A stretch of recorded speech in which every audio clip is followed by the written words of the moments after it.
Bueno, lo que ustedes acaban de ver es un esfuerzo muy grande que se está realizando actualmente, pero hay un libro, el libro no lo tengo acá conmigo, que todavía no lo hemos impreso. no se ha impreso, por eso es que no lo tengo conmigo. Como yo le digo acá a Gianni, yo no presento libros que no haya leído, pero me dice, pero no hay libro todavía, va a haber libro. Muchas gracias a Henry Mitrani por estar con nosotros. Gracias por la invitación. Cuéntanos un poco, ¿cuál es ¿cómo se dice, tu background? ¿De dónde vienes? ¿Qué hace Henry Mitrani por la vida? Yo soy historiador, soy maestro de escuela y además he trabajado entre la televisión y los libros, más que todo en la difusión. Y en muchos casos de mi vida busco algún acontecimiento, una fecha para contar algo relacionado con el Perú. Por ejemplo, fueron los 100 años de la puesta en valor de Machu Picchu por Jairam Bingham, entonces hice 4 libros documentales, libros para niños, etcétera, y difundí Machu Picchu.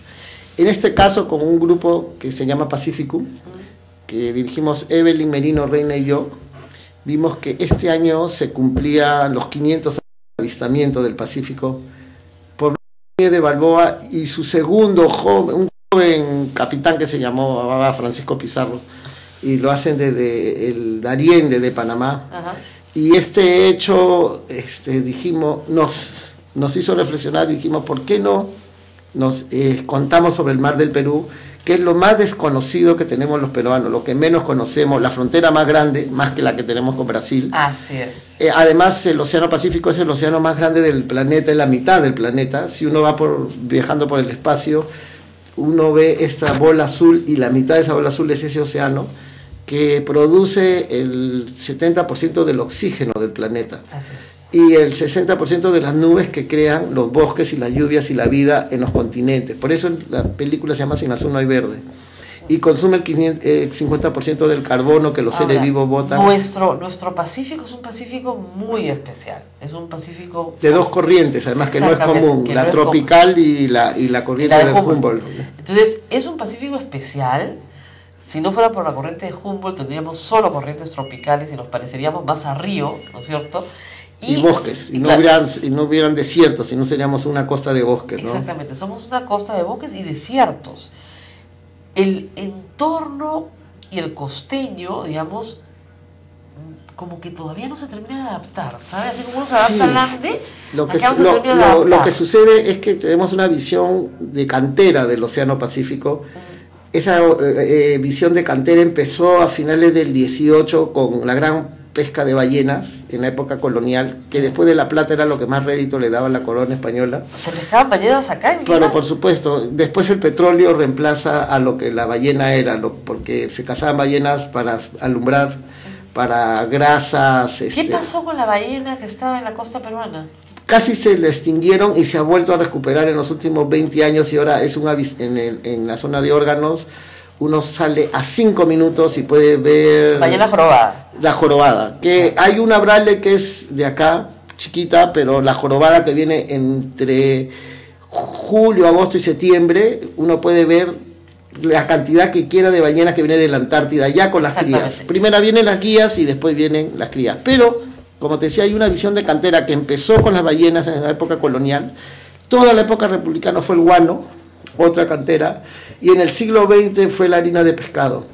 Entonces, al tenerse esa visión de cantera, se asocia al Pacífico solo los que trabajan en la cantera, o sea, el pescador, cuando en realidad hijos del Pacífico somos todos los que hemos nacido frente al mar.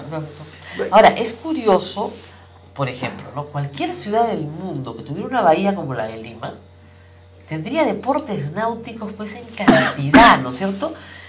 Habría mucha gente haciendo todo tipo de deportes náuticos, surfing, mira, chalana, remos, ¿no? Las familias tendrían su botecito para salir a pasear el fin de semana, no con mucha plata, clase media. Sin embargo, acá hay una marina recientemente construida, el muellecito de pescadores de Chorrillos, ¿no? La rampa que tiene regatas para sacar naves de deporte, y en la punta una salida el también. El candotieri y regatas también. Y el sapo verde. ¡Punto! Y una marina que acaban de hacer. ¡Punto! ¿Cómo se explica ese darle la espalda al mar. Hay su explicación en el caso peruano y en el caso de Lima. Digamos que en los últimos 50 años han habido cambios dramáticos a nivel demográfico en el Perú. Una gran migración que ha sido hacia la costa, hacia la orilla del Pacífico. Entonces ha hecho que recién en los últimos 20 años la mitad de la población del Perú sean hijos del Pacífico, vivan a la orilla del Pacífico. Recién tenemos generaciones que nacen mirando el mar. En el caso de la costa en general, de 3.000 y pico de kilómetros. En el caso de Lima es porque teníamos un gran acantilado que no habían playas. Claro, muy alto. Y la Costa Verde es una creación del hombre, es un proyecto humano que empezó a mediados de los 60, empezó en los 40 con el terremoto del 40. Así que se cayó Chorrillos, principalmente donde estamos ahorita. Ahorita se cayó todo para abajo, todo el malecón. Y Luis Marrú, que era el alcalde de Chorrillo y a su vez de Regatas, trajo ese sistema de espigones que los puso en el Regatas y hizo que por primera vez en el Regatas se pueda construir en el suelo. Claro. Que fue Valera, el arquitecto, que después fue director de Regatas.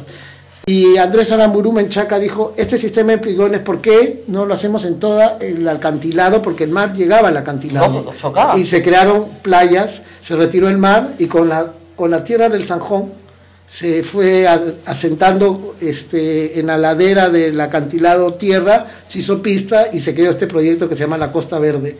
Y eso ha posibilitado por primera vez de que se acceda fácilmente a la playa, porque antes se llamaban los baños de Chorrillos, los baños de Barranco, para los que vivían en ese distrito. Que bajaban a bañarse. Nada más, y además solo del distrito. Entonces ahora, desde 1970 ahora, se ha creado el espacio público más grande del Perú en la Costa Verde. Lógico, es enorme. Y por eso recién miramos al mar, esa es la razón. Pero incluso hasta arquitectónicamente, ¿no? O sea, la ciudad se funda en el centro de Lima, al lado del río, que es un activo más valioso para un fundador que el mar, ¿no es cierto? Pero lejos del mar.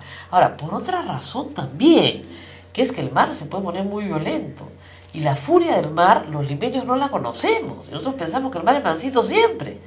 Cuando se habla de terremotos y tsunamis, aquí la gente se sorprende muchísimo. Sí. Pero en otras partes del mundo, el que vive frente al mar sabe que en un terremoto tiene que subir. Acá no, te quedas mirando el mar, bien contento que te venga la ola por encima. Pero hoy estamos en octubre y en octubre han habido los 3 terremotos más fuertes del Perú, ¿no? El de 1776. No, el 1689 primero, del de 1746 y después el 1776. Aparte de 1940, que también fue fuerte, pero esos 3 todos fueron en octubre, y el Señor de los Milagros inclusive surge a raíz de uno de esos terremotos en octubre. Entonces no hemos tenido, y además vivíamos alejados completamente del mar por el acantilado, y pueden haber habido tsunamis, pero hubo en 1746. El del Callao borró el Callao. Y que yo siempre me he preguntado por dónde he entrado, porque ahí acá al frente estamos en Chorrillos. O sea, hubo una tercera cordillera ya que se hundió. Rastro de esa cordillera es la isla San Lorenzo. Sí, claro. Se hundió entre Paracas y Puntillesca. Claro. Ya, al hundirse eso apareció la corriente de Humboldt, etcétera. Pero al quedar este rastro de esta cordillera, que es la gran isla San Lorenzo, y la punta, que es los restos, al hundirse, los restos que la corriente de Humboldt al nacer arrastra de los acantilados de Canto Rodado y crea esta lengua que es la punta, y al otro lado de la punta, que es muy profundo, se crea el Callao, o sea, un puerto protegidísimo de los vientos y de los maremotos. Y yo me pregunto, el de 1746 ha sido tan fuerte que por dónde he entrado para ver a las aguas del Callao. Hay un libro estupendo que narra, sobre todo la crónica de José Llano Zapata, que narra toda ahorita no me acuerdo del autor, pero muy bueno, donde te narra exactamente por dónde entró. Basadre también lo tiene en la... De 5.000 personas que tenían el Callao, sobrevivieron 500. Sí, o sea, la mortandad fue brutal. Es que es el terremoto y el tsunami. El terremoto se derrumba todo y el tsunami se lleva todo. Pero con cosas magníficas, ¿no? Por ejemplo, cae un barco lleno de trigo. Entonces, de ese trigo come Lima, porque ese es el que lo salvó. El trigo no se malogró. Esta es una crónica fascinante, pero no estamos alejando del tema. Y bueno, y ahí surge uno de los alcaldes más grande que ha tenido Lima, ahora que es un tema común para los limeños, que es Pablo de Olavide, que es alcalde a los 22 años en ese